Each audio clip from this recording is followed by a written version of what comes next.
விஷயம் நம்மளை ஆண்டுகிட்டு இருக்கிற ஒன்றிய அரசுக்கும் மாநில அரசுக்கும் இங்க நான் சொல்லணும்னு நினைக்கிறேன். நான் இங்க வளர்ச்சிக்கு எதிரானவெல்லாம் கிடையாது.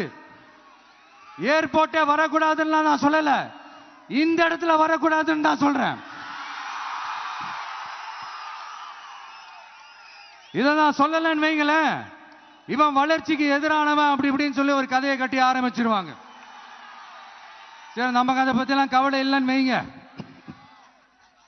எல்லாத்துக்கும் மேல இன்னைக்கு இந்த பூமியில வாழ்ற எல்லா உயிரினங்களோட இருப்பையும் புவி வெப்பமயமாதல் பயமுறுத்திட்டு இருக்கு.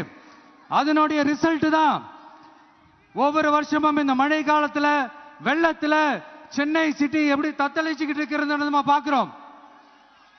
இப்ப ரீசன்ட் டைம்ல எடுத்த ஒரு அறிவியல் ஆய்வுல இப்படி ஒவ்வொரு வருஷம் சென்னையில வர ஃப்ளட்டுக்கு காரணமே இங்க இந்த சுற்றுவட்டார பகுதியில் இருக்கிற சதுப்பு நிலங்களை நீர்நிலைகளை அழிச்சது தான் சொல்லுது.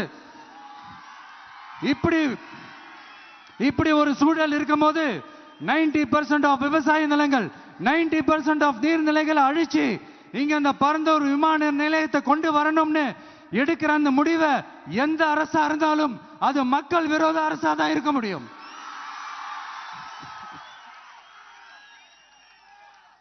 இப்ப சமீபத்தில் நம்ம அரிட்டாப்பட்டி பகுதியில் அந்த டங்ஸ்டன் சுரங்கம் அமைக்கிறதை எதிர்த்து தமிழ்நாடு அரசு ஒரு தீர்மானம் ஒன்று கொண்டு வந்தாங்க.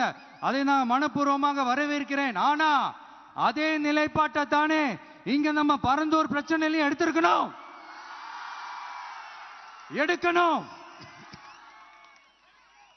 எப்படி அரிட்டாப்பட்டி பகுதி மக்கள் நம்ம மக்களோ அதே மாதிரி தானே பரந்தூர் மக்களும் நம்ம மக்கள்.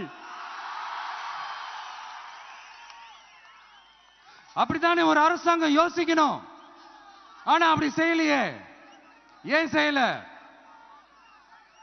ஏன்னா இந்த விமான நிலையத்தையும் தாண்டி இந்த திட்டத்தில் அவங்களுக்கு ஏதோ ஒரு லாபம் இருக்குது.